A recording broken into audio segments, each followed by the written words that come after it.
منها زوجها وبث منهما رجالا كثيرا ونساء واتقوا الله الذي تساءلون به والأرحام إن الله كان عليكم رقيبا.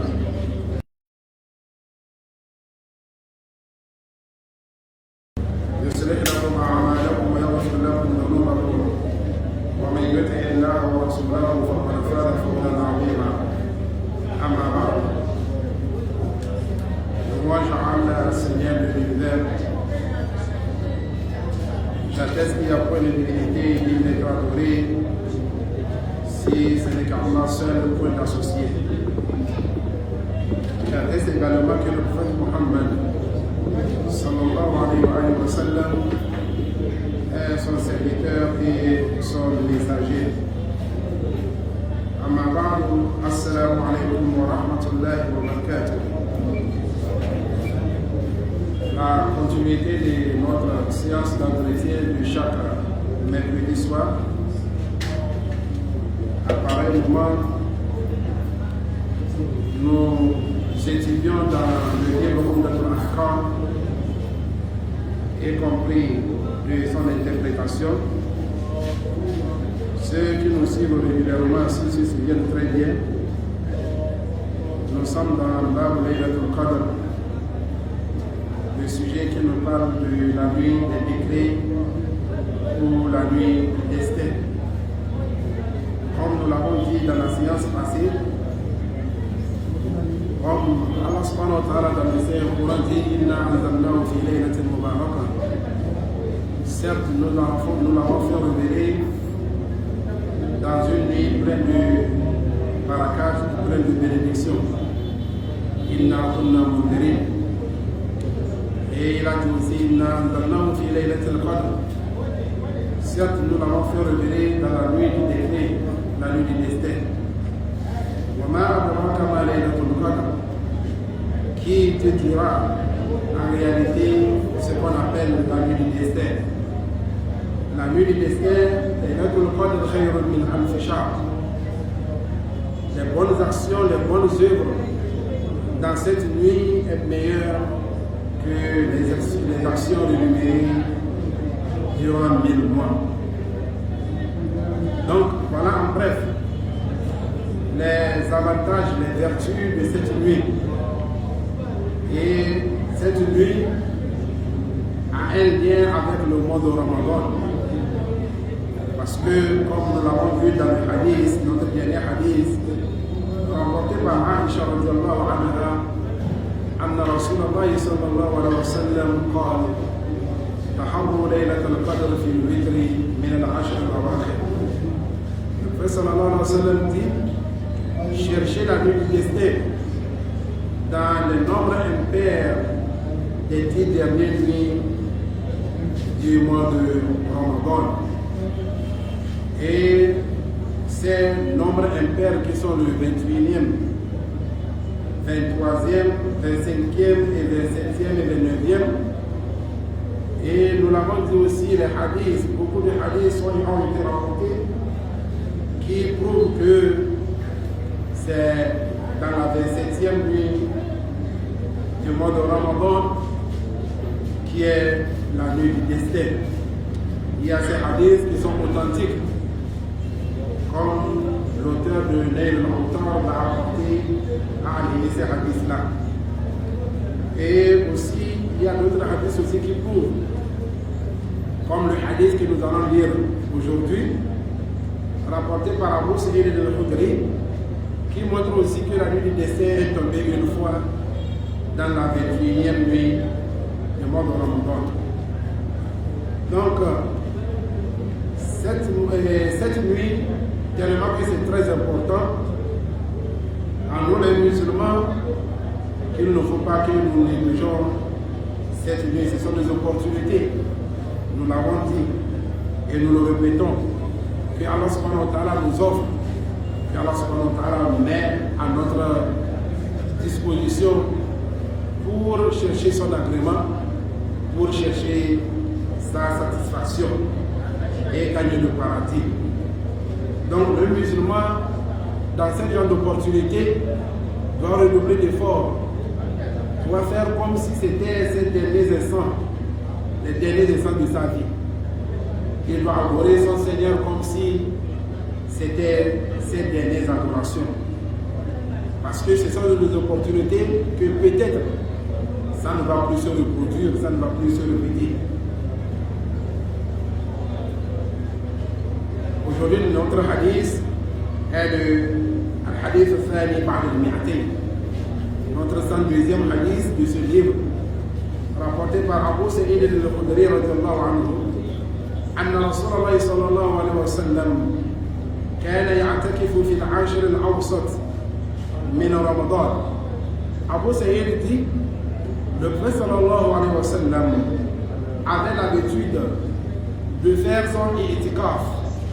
Tout le monde connaît ce qu'on appelle i'tikaf, c'est notre sujet même qui va suivre après ce chapitre de Laylatul Qadr. Al-i'tikaf, c'est une sorte de refuge spirituel. Tu vas aller te réfugier dans une mosquée et adorer Allah subhanahu wa ta'ala. Donc c'est ce qu'on appelle le refuge spirituel. Le prophète sallallahu alayhi wa sallam avait l'habitude de se réfugier spirituellement dans les 10 jours du milieu du mois de Ramadan. Le mois de Ramadan qui est composé de 30 ou 29 jours. Donc les 10 premiers jours, les 10 du milieu et les 10 derniers. Donc ici, Abu Sa'id dit, le prophète sallallahu alayhi wa sallam avait l'habitude de faire son i'tikaf dans les 10 jours du milieu du mois de Ramadan. Donc après le premier 10, dès le 11e jour, le prophète sallallahu alayhi wa sallam commence son i'tikaf jusqu'au 20e jour. Il finit. فَعَتَكَفَ عَامًا. Et dans une année, comme d'habitude, il a repris son i'tikaf dès le 11e jour.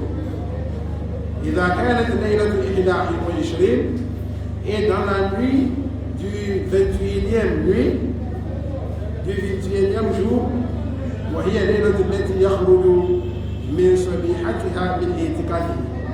Et c'est dans cette nuit où le matin, comme on l'avait dit la dernière fois, en islam, c'est la nuit qui précède le jour. C'est la nuit qui précède le jour. Aujourd'hui, nous sommes au 19. Maintenant, cette nuit, c'est la nuit du 20. Donc, il dit, la nuit du 21e, la 21e nuit, où le lendemain serait le 21e jour, où le prophète sallallahu alayhi wa sallam devait sortir de son i'tikaf, c'est là le prophète sallallahu alayhi wa sallam a dit ceci. Man i'takafa ma'i, falya'takif fil 'ashr al-awakhir. Tout celui-là qui a fait son i'tikaf avec moi, dès le 11e jour, jusqu'au 20e jour, où il veut sortir déjà dès le lendemain, le matin du 21, le prophète sallallahu alayhi wa sallam dit فَلْيَعْتَكِفْ فِي الْعَشْرِ الْأَوَاخِرِ, qu'il reprenne son i'tikaf dès les 10 derniers jours. فَقَدْ أُرِيدُ. Certes, moi le prophète sallallahu alayhi wa sallam, on m'a montré هذه الليلة, dans cette nuit, ثُمَّ أُوصِيتُهَا, on m'a montré la nuit du destin. On m'a montré la nuit du destin, et on m'a fait oublier aussi. C'est-à-dire, une fois arrivé au 21e nuit, où le lendemain il va cesser, il va sortir de son i'tikaf, c'est là le prophète sallallahu alayhi wa sallam a dit à ses compagnons, on m'a montré exactement la nuit du destin. On m'a montré cela. Et par après, on m'a fait oublier aussi. Donc, si vous voulez chercher cette nuit du destin, cherchez-la dans les 10 dernières nuits et reprenez votre i'tikaf pour pouvoir gagner cette nuit dans l'adoration, dans votre refuge spirituel. Et il dit, وقد رأيتني أسجد في ماء وطين من صبيحتها فالتمسوها في العشر الأواخر. Il dit, parmi les signes qu'on m'a montré est que je me suis vu en train de prosterner le matin de la nuit du destin. Le matin de la nuit du destin, je me suis prosterné dans quoi? Fimaïn, dans l'eau, et dans la boue. Du matin de la nuit du destin. Faltamisuha fil ashr al-awakhir. Cherchez la nuit du destin dans les 10 jours derniers du mois de Ramadan. Waltamisuha fi kulli witrin. Et cherchez-la encore plus dans les jours impairs ou bien dans les nuits impaires des 10 nuits dernières du mois de Ramadan. Donc ici, le prophète sallallahu alayhi wa sallam, comme lui-même il vient de nous narrer cela, on lui a montré la nuit du décès et on lui a fait oublier. Et comme nous l'avons dit la semaine passée, Allah subhanahu wa ta'ala, par sa grâce, comme les autres compagnons aussi avaient rêvé, ils ont vu ça dans leur sommeil, dans leur rêve, Allah subhanahu wa ta'ala les a fait oublier. C'est pour nous encourager de plus, de redoubler plus d'efforts, pour multiplier plus d'adoration, plus de lecture du Coran, plus de prières, plus d'adoration pour pouvoir gagner de plus. Parce qu'à chaque fois que tu multiplies ces adorations, plus tu gagnes la satisfaction d'Allah subhanahu wa ta'ala.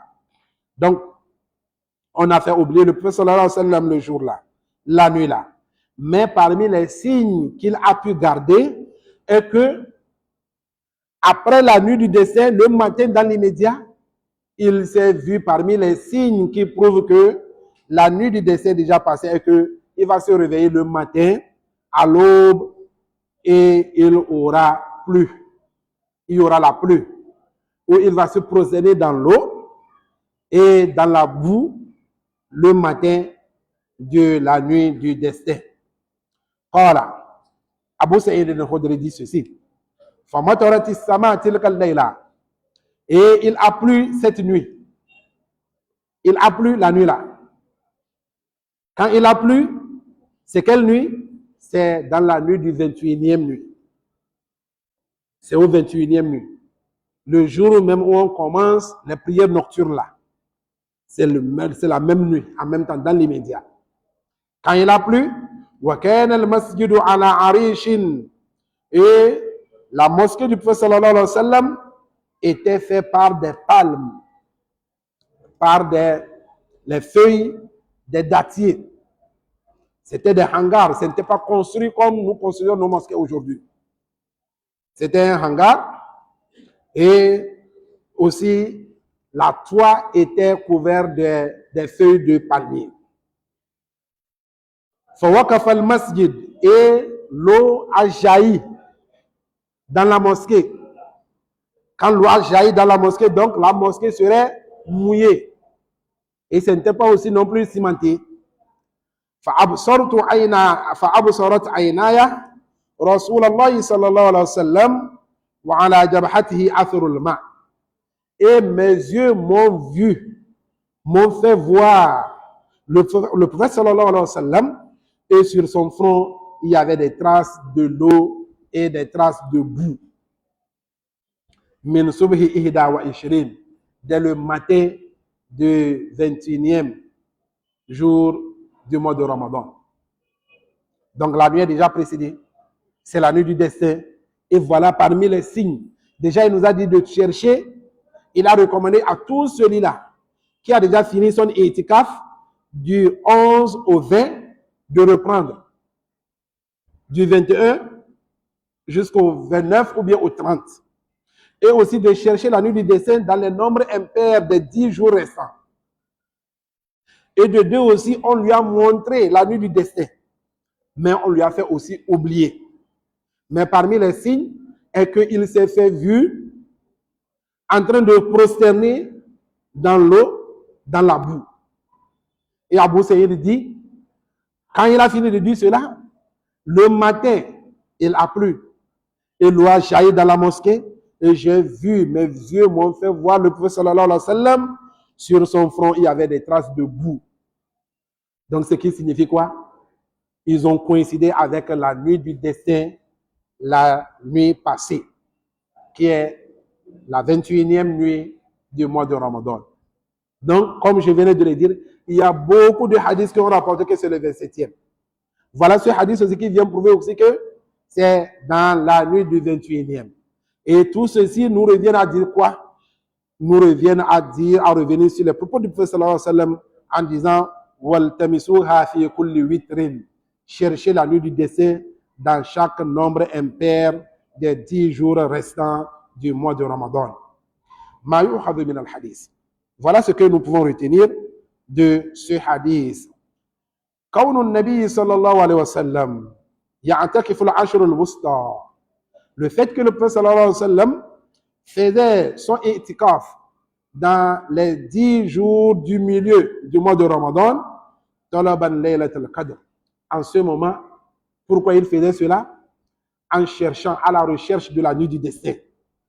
qabla ilmihi anna waqtaha fi al-ashr al-awakhir.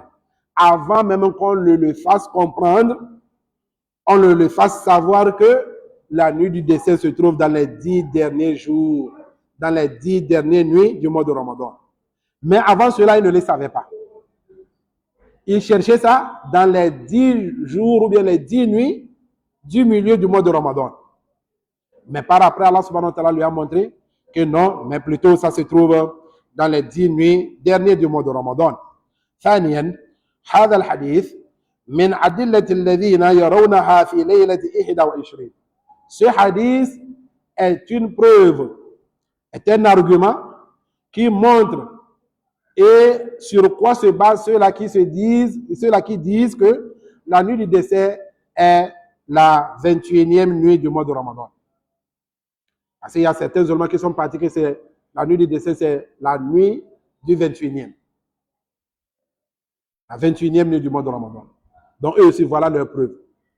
D'autres aussi sont partis que c'est 27e. Eux aussi, ils ont leur preuve. Les 29e aussi, ils ont aussi. Donc, tout ceci, ça nous revient à la parole du prophète sallallahu alayhi wa sallam, iltamisuha fi kulli witrin. Cherchez la nuit du décès dans chaque nombre impair. Et en général, dans les 10 nuits dernières du mois de Ramadan. ثالثا, troisième leçon à retenir. يدل هذا الحديث. Ce hadith montre على أنها في العشر الأواخر. Que la nuit du décès se trouve dans les 10 nuits dernières du mois de Ramadan. وفي أوتارها آكد. Et aussi dans les nombres impairs sont plus spécifiques. On peut plus les trouver, plus garantis, plus assurés. C'est les nombres impairs de ces 10 jours restants. رابعا أن رؤيا حق. Ici, il nous montre que la vision est véridique. Les rêves sont vérité. La siyama, surtout, ru'ya al-anbiya. Surtout la vision ou bien les rêves des messagers d'Allah subhanahu wa ta'ala, alayhimus salatu wassalam. Leur rêve est véridique. Mais les rêves des autres en dehors des messagers d'Allah subhanahu wa ta'ala, c'est à mesurer. C'est à placer ça sur la balance de la charia. C'est à placer ça sur la balance de la charia. Comme on l'avait donné des détails la semaine passée. Qu'est-ce que tu as vu? Qui tu as vu? Qu'est-ce qu'il t'a dit? Qu'est-ce qu'il t'a recommandé? Donc, il y a tout ceci, ces conditions à remplir avant d'accepter ce que tu as vu dans tes rêves ou pas. Donc, ici, la vision des messagers d'Allah subhanahu wa ta'ala est véridique. Est véridique. Khamisan, sifatu masjid al-Nabi sallallahu alayhi wa sallam. Dans ce hadith, on nous a un peu décrit comment était la mosquée du prophète sallallahu alayhi wa sallam fi zamanihi, en son temps, en son époque. Wa kawnihi arishan qad saqafa bil Jarid al-Mulabbad bitin. Et le fait que la mosquée même, le toit de la mosquée, est fait de quoi? Est fait des palmiers ou bien des feuilles, des dattiers. Et en plus, ils ont mélangé la boue pour pouvoir poser là-dessus. Et aussi, la clôture, qu'est-ce qu'ils ont pris pour clôturer? C'était les troncs des palmiers, les troncs des dattiers qu'ils ont pris entourer la mosquée. Vous comprenez? Donc, ici, il dit فَأَمَّارَتُهُمْ الْمَسَاجِدْ بِالطَّاعَةِ فِيهَا. Eux, qu'est-ce qu'ils ont fait pour animer la mosquée? Par l'obéissance d'Allah subhanahu wa ta'ala. Ceci, la bit-tashiyid wa zukhrufa. C'est pas par les décors, c'est pas par les designs, c'est pas par l'embellissement des mosquées. Parce que le prophète sallallahu alayhi wa sallam lui-même l'a dit, ma umirtu bit-tashiyid al-masajid. On ne m'a pas recommandé de décorer les mosquées. Allah subhanahu wa ta'ala ne m'a pas autorisé cela. Ma umirtu bit-tashiyid al-masajid.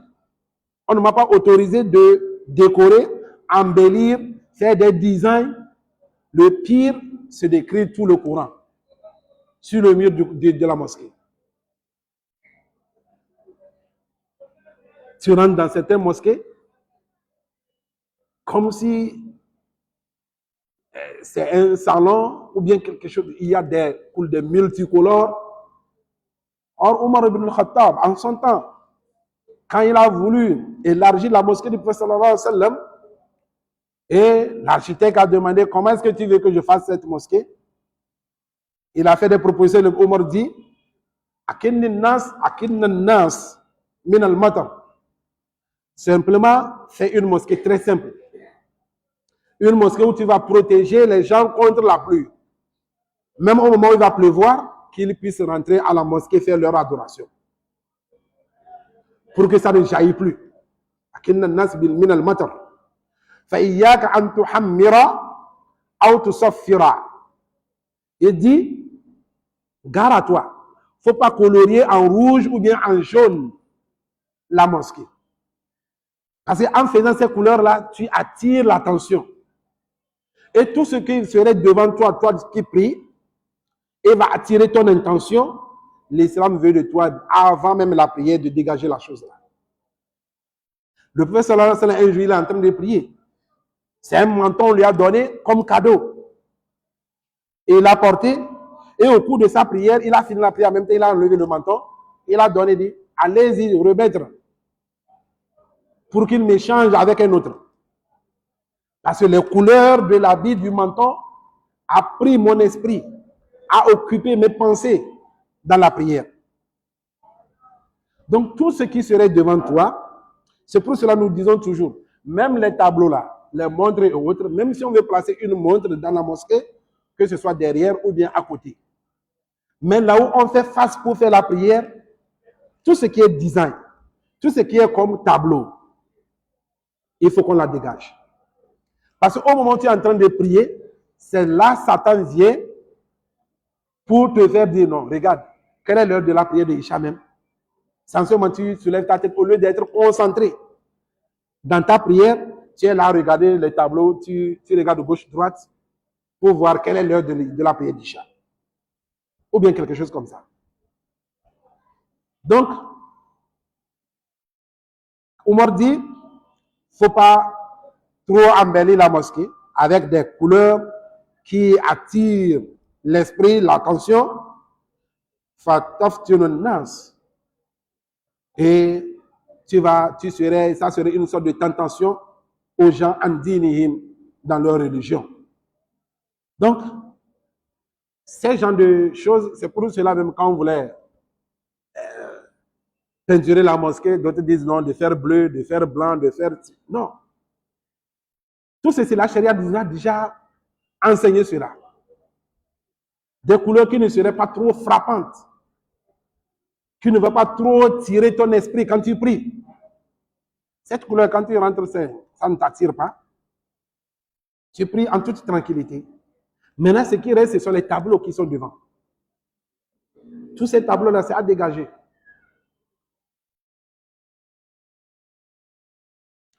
Et le prophète sallallahu alayhi wa sallam, dans un autre hadith, il dit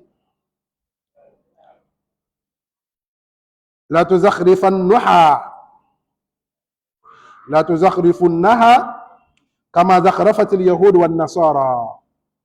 C'est comme ça, vous allez toujours décorer vos mosquées, embellir vos mosquées, comme les juifs et les chrétiens ont fait de leur lieu d'adoration.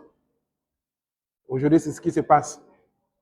N'importe où, même les gens même sont émus de certaines mosquées, ils mettent sur statut seulement pour montrer la beauté de la mosquée. Ce n'est pas ça qui compte. Ce n'est pas la beauté là qui compte. Ce n'est pas la grandeur qui compte.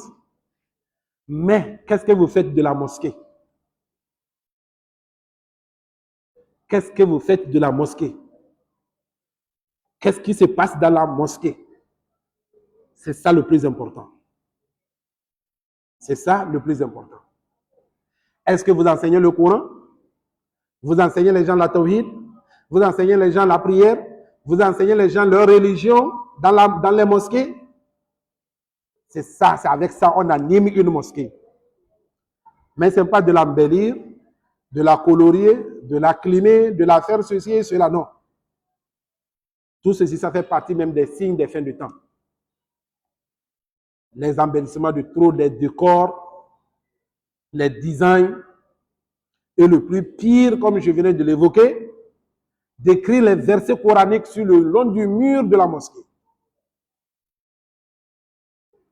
Ça, c'est humilier les versets d'Allah subhanahu wa ta'ala, la parole de Dieu. Humilier la parole d'Allah subhanahu wa ta'ala.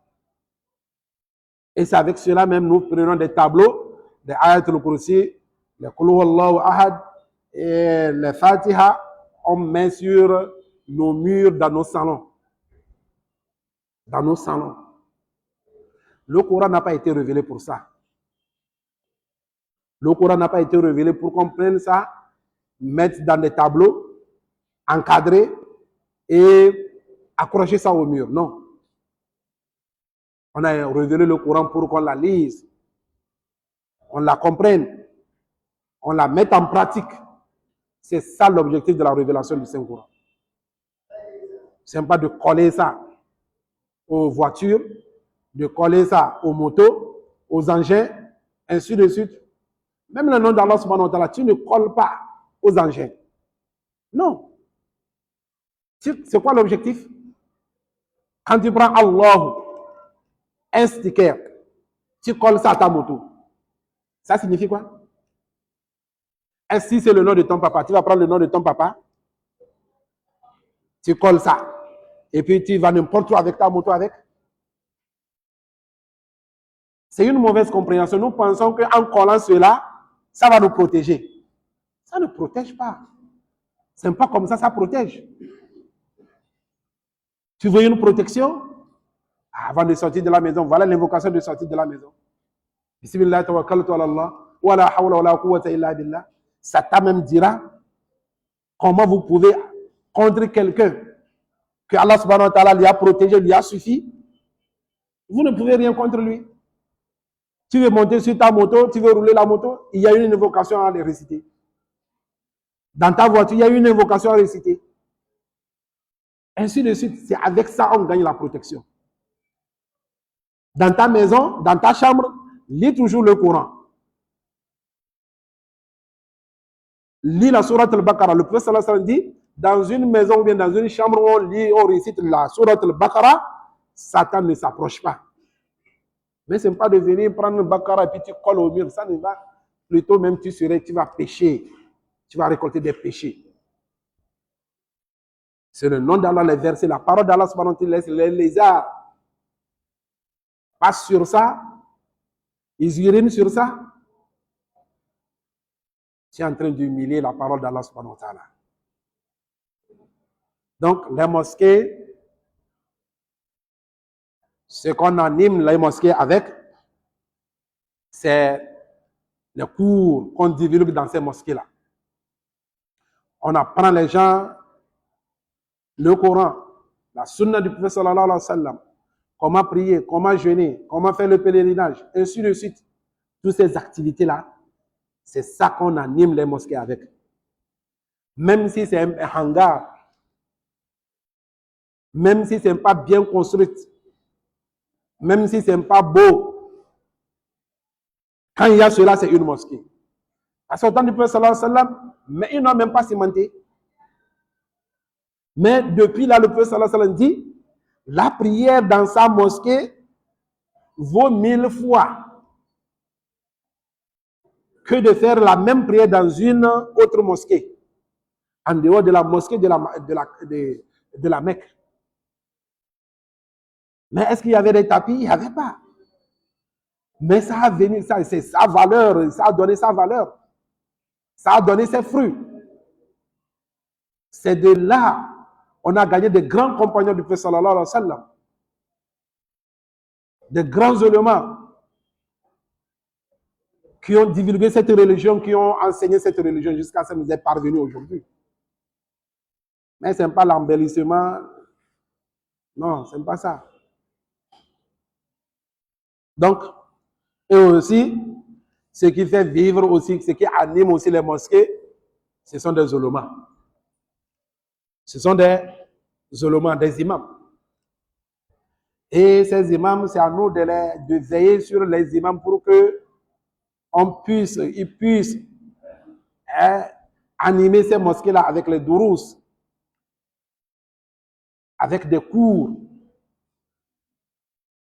Mais quand on les laisse comme ça, on n'est pas organisé. On n'est pas organisé, c'est nous-mêmes qui vont vivre dans l'ignorance. Ce que nous gagnons dans cette mosquée, la plupart des mosquées ne gagnent pas.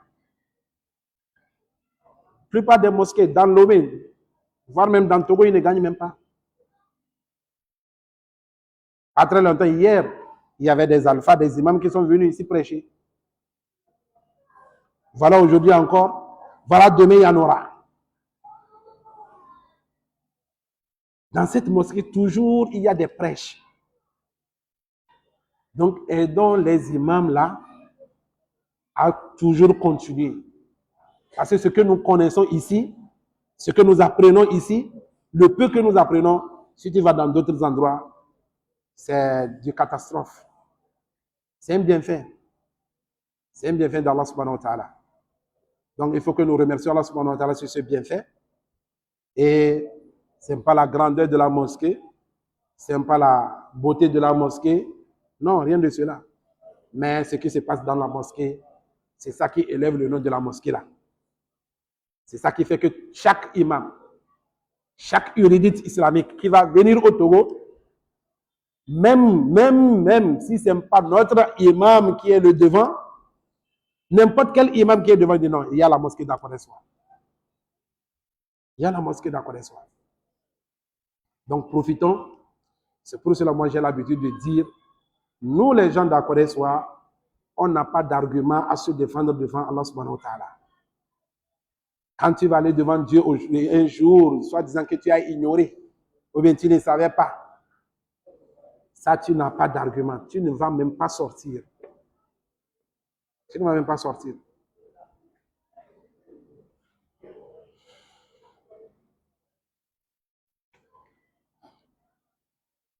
Donc,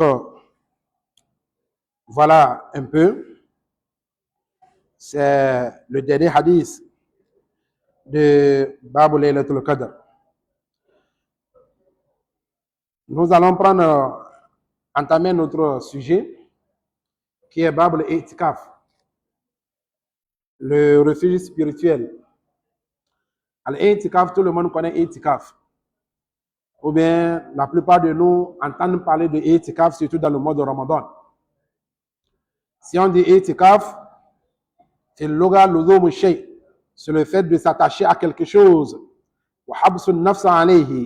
et de s'y confiner à la chose là. Et la parole d'Allah subhanahu wa ta'ala, ya'kufuna ala asnamin lahum. Il parle des gens de Moïse, Moussa alayhi salam. Et Allah subhanahu wa ta'ala, quand Allah subhanahu wa ta'ala les a sauvés de cette noyade, et Allah dit, ils passèrent auprès d'un peuple attaché à ses idoles.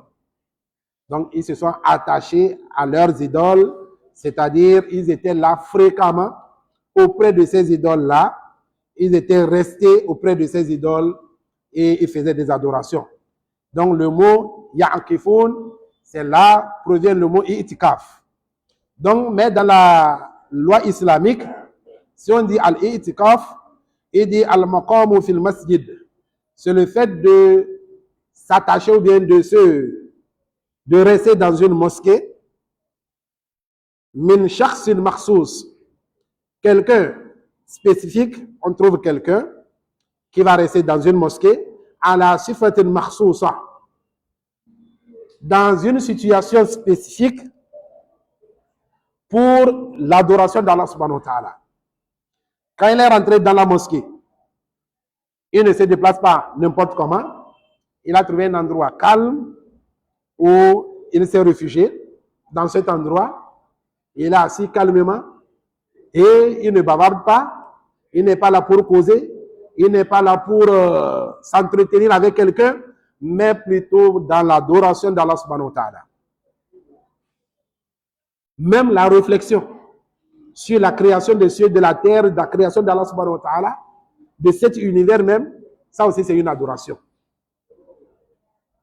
Le fait de faire le zikr, c'est une adoration. Réciter le Coran, c'est une adoration. Faire les saluts sur le prophète sallallahu alayhi wa sallam, c'est une adoration. Et tous les types d'adoration. Donc, c'est ce qu'on appelle i'tikaf. Maintenant, quelle est la position de cet i'tikaf, ce refuge spirituel en islam? Les ulémas à l'unanimité sont d'accord que c'est quelque chose légiféré par la charia. Et aussi, ils sont aussi d'accord que c'est quelque chose qui est mustahab. Ce n'est pas une obligation. Mais de préférence, on veut que tu le fasses. Même si c'est pour quelques heures. Tu te retiens dans une mosquée et tu fais les adorations d'Allah subhanahu wa ta'ala. Mais ce n'est pas une obligation.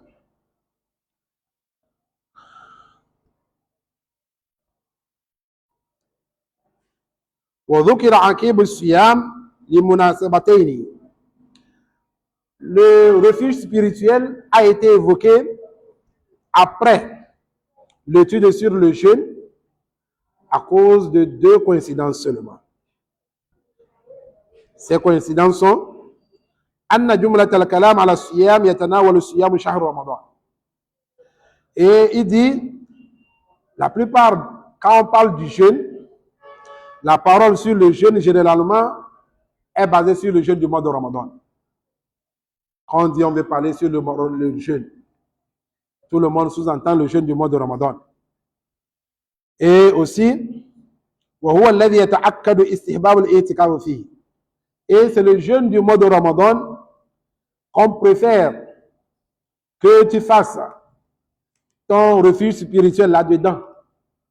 Quand tu jeûnes, quand tu es dans le mois de Ramadan. Lima yurja fihi min laylatil qadr. Parce que en faisant ainsi, et que tu puisses aussi gagner la nuit du destin, qu'on vient de parler de ça. Athania. Donc, ici déjà, le refuge spirituel de préférence, on veut que tu le fasses dans le mois de Ramadan. On veut que tu le fasses dans le mois de Ramadan. Et nous l'avons vu aussi comme le hadith passé, le prophète sallallahu alayhi wa sallam dit, tous ceux-là qui a fini son i'tikaf, qu'ils le reprennent pour les 10 jours restants. Tout ceci, c'est pour que tu puisses coïncider avec la nuit du destin et alourdir ta balance de bonnes actions. الثانية اتفاق العلماء على مشروعية الصيام مع الاعتكاف لأن تمام قطع العلاقة عن الدنيا يكون بالصيام. Et dit l'unanimité aussi des ulémas sur la légifération du jeûne avec ce refuge spirituel parce que quand tu veux te couper de tout les jouissances de ce bas monde, parmi les œuvres ou les adorations qui vont te faire couper de tout lien de réjouissance de ce bas monde, il y a aussi le jeûne. Parce que quand tu vas te réfugier, tu vas te couper de tout lien de ce bas monde. Même les portables, même sortir à prendre les appels. Par exemple, toi, tu es un commerçant. Quand tu rentres dans ton itikaf, on t'interdit. Même prendre les appels. Oui, je vends ça à 100 000. Non, il faut donner 90 000. Tout ceci, non. Ce sont des contradictions. Ça contredit ce refuge spirituel-là. Donc, tu vas couper tout lien, te concentrer à ton Seigneur et réfléchir sur toi-même. Réfléchir sur tes œuvres, tes actions. S'il arrivait que tu meurs aujourd'hui, quel serait ton sort? Ainsi de suite. Tes actions, est-ce bon ou pas? Donc, ce refuge spirituel a un lien avec le jeûne. Or, le jeûne aussi, comme on l'avait dit, quand tu ressens cette douleur de la soif et de la faim, tu vas te rappeler de ton frère qui vit pendant 360 jours dans une année et peu il gagne pour pouvoir subvenir à cette faim et à cette soif-là. Et tu vas te mettre à ta place et voir que la vie de ce bas monde n'est rien et tu vas l'aider de temps en temps à aussi être comme toi. Donc, Al-I'tikaf, dans leur objectif avec le jeûne, ont un objectif commun, de couper tout lien de réjouissance de ce bas monde. Il y a d'autres éléments qui disent que c'est une condition, que l''itikaf est conditionné avec le jeûne. Et bien, Imam San'ani lui dit non, qu'on peut faire I'tikaf même si ce n'est pas dans le mois de Ramadan, parce que le prophète sallallahu alayhi wa sallam a une fois fait I'tikaf dans un autre mois qui est Shawwal. Dans Shawwal, or Shawwal, ce n'est pas le mois de Ramadan. Ce n'est pas le mois de Ramadan. Le prophète sallallahu alayhi wa sallam fait son I'tikaf dans Shawwal. Et ce n'est pas forcément aussi d'être en jeûne avant de faire Al-I'tikaf. Donc tout ceci, nous allons revenir là-dessus. Nous allons prendre un hadith pour finir. An Aïcha radiyallahu anha, anna Rasulullah sallallahu alayhi wa sallam kana ya'takif fil 'ashr al-awakhir min Ramadan hatta tawaffahu Allah ta'ala. Aïcha radiyallahu anha dit, le prophète sallallahu alayhi wa sallam avait l'habitude de faire son i'tikaf dans les 10 jours derniers du mois de Ramadan jusqu'à ce que Allah subhanahu wa ta'ala a pris son âme. ثم اعتكف أزواجه من بعده. Et après son décès, ses femmes aussi ont fait i'tikaf après lui. Donc elles ont continué à faire i'tikaf même après le décès du prophète sallallahu alayhi wa sallam. وفي لفظ, dans une autre expression de ce hadith, كان رسول الله صلى الله عليه وسلم يعتكف في كل رمضان. Le prophète sallallahu alayhi wa sallam avait l'habitude de se réfugier spirituellement dans chaque Ramadan. فإذا صلى الغداة, s'il finit sa prière de l'aube, جاء مكانه الذي اعتكف فيه, il revient occuper sa place, la place où il fait son i'tikaf, et il continue son i'tikaf dans cette place-là. Donc, de ces hadiths, voilà ce que nous pouvons retenir. Mashru'iyat al-i'tikaf, la légifération de al-i'tikaf, wa annahu min sunnati an-nabi sallallahu alayhi wa sallam, ça fait partie de la sunna du prophète sallallahu alayhi wa sallam, le fait de faire al-i'tikaf, allati yahrisu alayha, et c'est une pratique que le prophète sallallahu alayhi wa sallam avait l'habitude de le faire. Fa'idatuhu wa thamaratuhu, voilà les bienfaits et les vertus, les avantages de ce i'tikaf. Hiya an yaqta'u al-mu'takif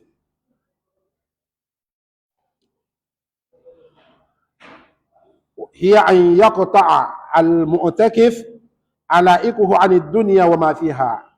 Toi qui es en train de se réfugier spirituellement, c'est le fait de couper tout lien avec ce bas monde et tout ce qui s'y trouve là-dedans. وَيَخْلُو بِرَبِّهِ, et aussi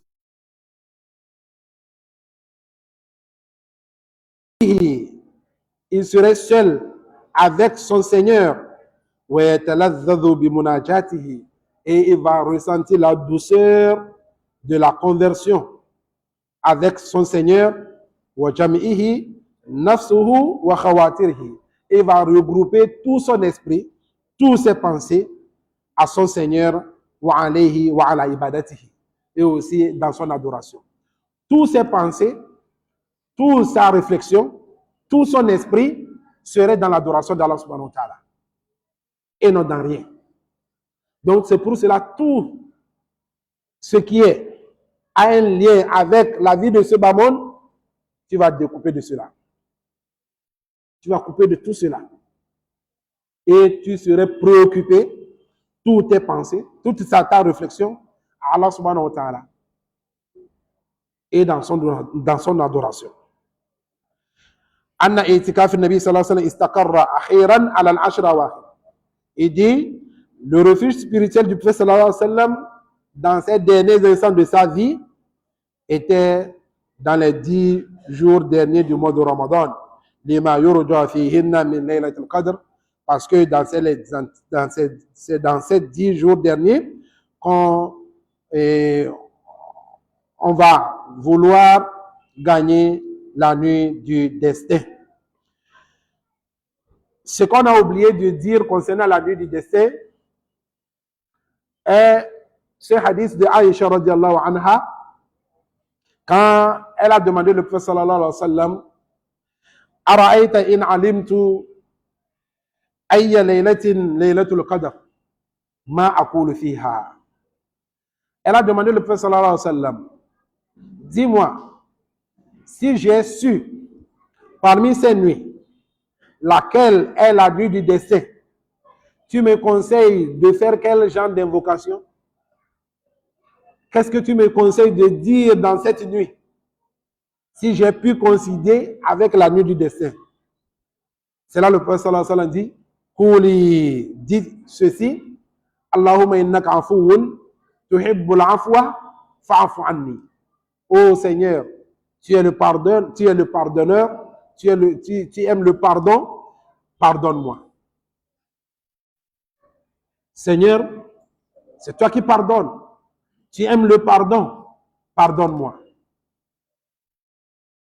Donc, ça fait aussi partie de la sunna de se contenter de ce que le prophète sallallahu alayhi wa sallam a dit. Ici, le prophète sallallahu alayhi wa sallam dit, Allahumma innaka afuwun tuhibbul afwa fa'afu anna, ou bien fa'afu anni. Faut pas aller dire Allahumma innaka afuwun karimun tuhibbul afwa fa'afu anni. Ici, le prophète sallallahu alayhi wa sallam n'a pas augmenté karimun. Certes, c'est Allah subhanahu wa ta'ala qui est karim, mais ici, tant que le prophète sallallahu alayhi wa sallam n'a pas ajouté al-karim, il ne faut pas aussi non plus ajouter al-karim. Il faut te contenter de comment la version est venue. Allahumma innaka afuwun tuhibbul afwa fa'afu anni. Ô Seigneur, tu es le pardonneur, tu aimes le pardon, il faut me pardonner. Ici, Ibn Rajab, il dit ceci. Pourquoi dans cette nuit, le prophète sallallahu alayhi wa sallam a recommandé à Aïcha de demander pardon à Allah subhanahu wa ta'ala? Il dit, wa innama amara bi su'al al-afu fi laylat al-qadr ba'da al-ijtihad fi al-a'mal fiha wa fi layali al-ashr.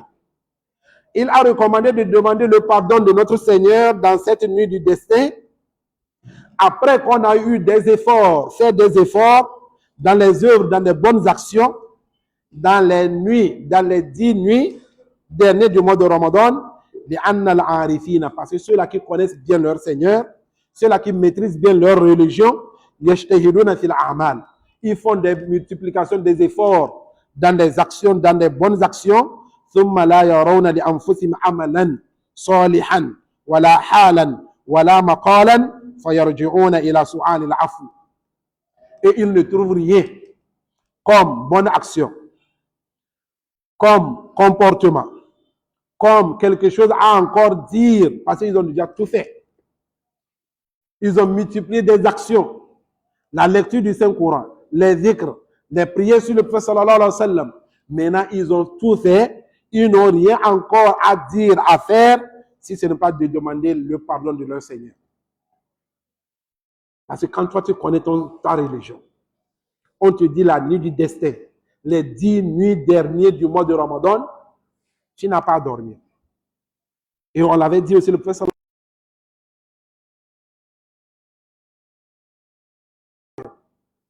il faisait plus d'efforts. Ahya layla wa ayqadha al-ahla. Il restait éveillé toute la nuit. Et il réveillait aussi ses femmes et ses enfants pour l'adoration. Donc, si tu multiplies ces adorations, il ne te reste rien à faire si ce n'est pas de demander le pardon de ton Seigneur. Kahal al-mudhnib al-muksir, comme celui-là qui a fait des péchés, ou bien comme celui-là qui a fait des efforts, mais ces efforts n'atteignent pas. Il est en train de demander le pardon de son Seigneur pour la négligence qu'il a eue dans ses œuvres. Donc, voilà le pourquoi le prophète sallallahu alayhi wa sallam a recommandé à Aïcha de demander le pardon à son Seigneur s'il arrivait qu'elle coïncide avec la nuit du destin, qu'elle dise Allahumma innaka afuun tuhibbul afwa fa'fu anni. Donc voilà en bref ce que nous pouvons dire aujourd'hui. Nous demandons à Allah subhanahu wa ta'ala de mettre tout ce que nous avons dit et ça coïncide avec ce que Allah subhanahu wa ta'ala agrée dans nos balances de bonnes actions et nous facilite la pratique. Subhanakallahumma bihamdik ashhadu an la ilaha illa anta astaghfiruka wa atubu ilayk. Assalamu alaikum. Wa alaikum salam.